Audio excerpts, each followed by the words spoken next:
All right, Barakatah Yahweh, Barakatah Yahweh Shai, Barakatah Yahweh, Barakatah Yahweh Shai, the water Yahweh, the water Yahweh Shai. Of course, all praise, glory, and honor to Yahweh Ba'ashem Yahweh Shai, as well as double honors and shalom to the apostles and elders of the nation of Israel, better known as Great Millstone, and shalom to all you sincere brothers who push as well. This is a follow-up to a video I did with Edom trying to say that the French are Reuben, and I kept it short because I wanted to revisit it, and I'll probably keep coming back to it and touching on it, Lord willing. But one thing I remembered, because in that video he said that the French, well, let me read this first. This is Genesis 49:1. And Jacob called unto his sons and said, Gather yourselves together, that I may tell you that which shall befall you in the last days. Gather yourselves together and hear, ye sons of Jacob, and hearken unto Israel your father. So this is a prophecy of what's going to happen to the 12 tribes in the last days. Now this is in Genesis, this is the beginning, dealing with the end times, but the main book of end time prophecy everyone knows about is the book of Revelation. But there's prophecy throughout the whole scriptures, and this is just showing you that even Genesis has prophecies for the last days. Okay, verse 3. Reuben, thou art my firstborn, my might, and the beginning of my strength, the excellency of dignity, and the excellency of power. Unstable as water, thou shalt not excel. Because thou wentest up to thy father's bed, then defiledest thou it. He went up to my couch. Now this devil is trying to say that the excellency and the dignity was the French because they taught the world how to eat with a knife and a fork. Well, that's that I said it then, I'll say it again, that's bullshit. That's a crapshoot, man. Why didn't he talk about how the French used to crap in the stairwells, and that's why they were known for all the powders and perfumes, because they're trying to cover up the stench. And that's literally what they were doing. And you can research it. I encourage you to do some research on it so you can get it for yourself. But this is just some of the designs that they had throughout the years, and the whole point of the toilet design was to get rid of the smell of shit. That's why it's tubed, and there's water there because the water blocks the stench. Okay, so that was the whole point of the toilet and the piping and basically how we have the design of it today. So the French were shitting in the stairwells, and even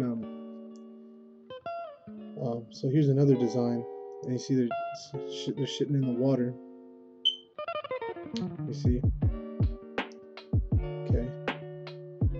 Even these people, the French, they're Edomites, so-called white people. They're so nasty.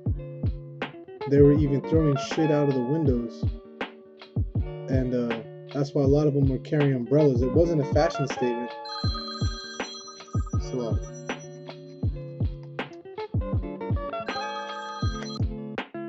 alright, Salakia. So here it is. Rose George's The Big Necessity tells us that there are 18th century accounts of grand aristocrats regularly soiling the corridors at Versailles, and the Palais Royal. She offers one, and what they're talking, the corridors, the stairwells, man. They'd squat on the steps and just piss and shit all over the place. She offers one quote by Tournay de la Morandiere, I don't know, who calls Versailles the receptacle of all humanity's horrors. The passageways, corridors, and courtyards are filled with urine and fecal matter. You see that? This is the French. Okay? So, I mean, hey, look at that shit, right? Okay. See, leather umbrellas to protect them from the literal shit storm flying out of windows at Versailles. And when I went to Versailles a few years back, I was horrified to overhear this conversation. So, where did they go to the bathroom? Tour guide, oh, they just went out in the garden. And that's a true thing. So, um, that's the excellency of the Edomite. That's the excellency and dignity of the Edomite. Okay, that's not the excellency and dignity of Reuben. Okay, and strength. The French aren't warriors compared to the Seminole Indians. These are the real. This is the real tribe of Reuben. These are warriors. It was said that their bows would be able to pierce the breastplates of the conquistadors that would come over to try to take them over. That's how strong their bow and arrow were. That's how strong their shot was and how true. Okay, these are warriors. All right, not the French. All right, you got it fucked up.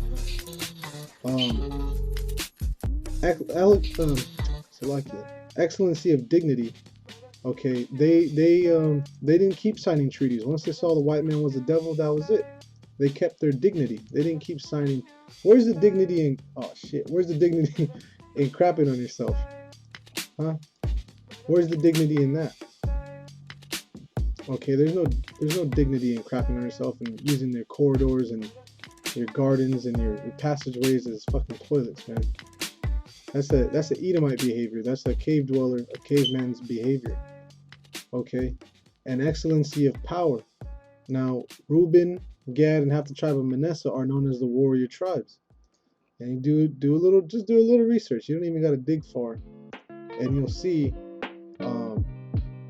how strong of a people this is. Okay, and look at the dignity. They have meat trees. They have the feathers. Okay, lots of colors in their clothing. You'll see a lot of the dress still has fringes. Okay, so that's obvious right there. Okay, unstable as water, thou shalt not excel. Reuben had to move around, and that trail of tears. Okay, they didn't excel. They had to flee into the Everglades, and then the weaker of Reuben left on the trail of tears. Okay, and this was all because of why they slept with their father's concubine. Okay, so that was just a quick look, recapping, because I kind of left it as a cliffhanger. But yeah, it just goes to show you, look, man, these French, the Edomites, you're not the tribe of Reuben. Okay, you're dirty people. You're a very dirty people, and there's more stuff that come out through the Spirit. But I'm gonna leave this one where it is, and hopefully brothers were edified. And with that, say shalom.